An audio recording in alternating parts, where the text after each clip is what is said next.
अनासक्ति योग के द्वारा कामनाओं पर विजय पाना अति आवश्यक है, क्योंकि कामनाओं की पूर्ति होकर भी कभी नहीं होती। मनुष्य बूढ़ा हो जाता है, परंतु आसक्ति जनित कामनाएं कभी बूढ़ी नहीं होती, कभी बूढ़ी नहीं होती। एक कामना अनेक कामनाओं को जन्म देती है। हर कामना के साथ मनुष्य की तृष्णा भी बढ़ जाती है और तृष्णा के साथ असंतोष भी बढ़ता जाता है। फिर ऐसे असंतुष्ट मनुष्य को, जो कामनाओं से ग्रस्त है, उसे उचित अनुचित का विवेक नहीं रहता।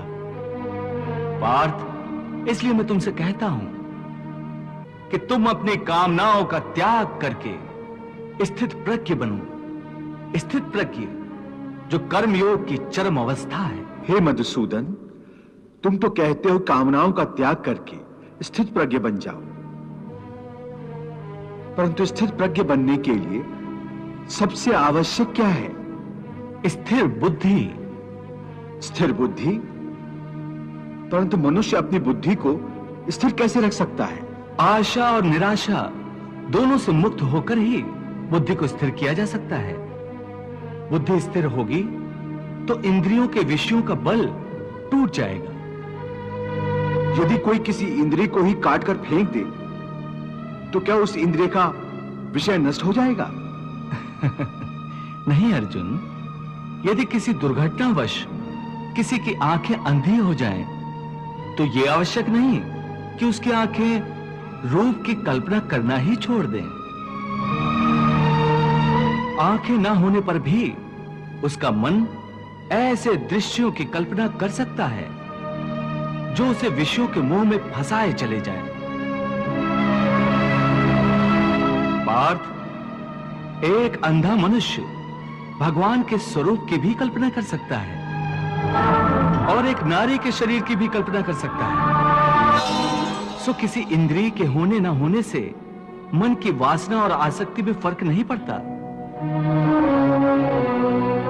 हे अर्जुन, कई लोग अपनी इंद्रियों पर बड़ी कठोरता से निग्रह करने के लिए बड़े कठिन व्रत और उपवास रखते हैं। कई कई दिनों तक खाना पीना छोड़ देते हैं। फिर भी यदि उनका मन भांत भांत के स्वादिष्ट भोजनों की वासना में ही अटका रहे, तो हठ के द्वारा किए हुए इस व्रत उपवास का क्या लाभ है?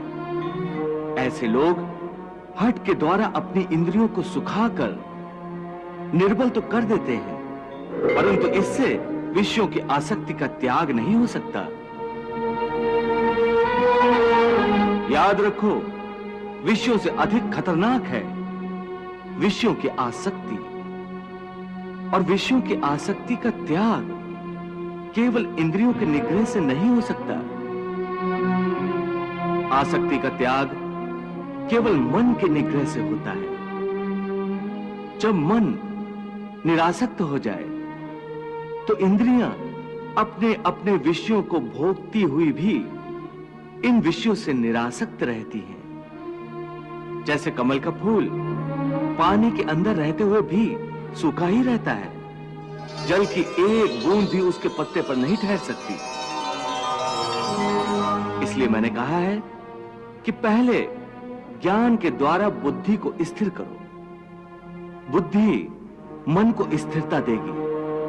फिर मन इंद्रियों को इस प्रकार विषयों से खींच लेगा जिस प्रकार एक कछुआ खतरे की जरा सी आहट पाते ही अपने अंगों को अपने भीतर ही समेट लेता है। ये पार्थ, यदा संघर्ते चायम कूर्मो अंगानीव सर्वशः इंद्रियाणि इंद्रियार्थेभ्यस् तस्य प्रज्ञा प्रतिष्ठिता।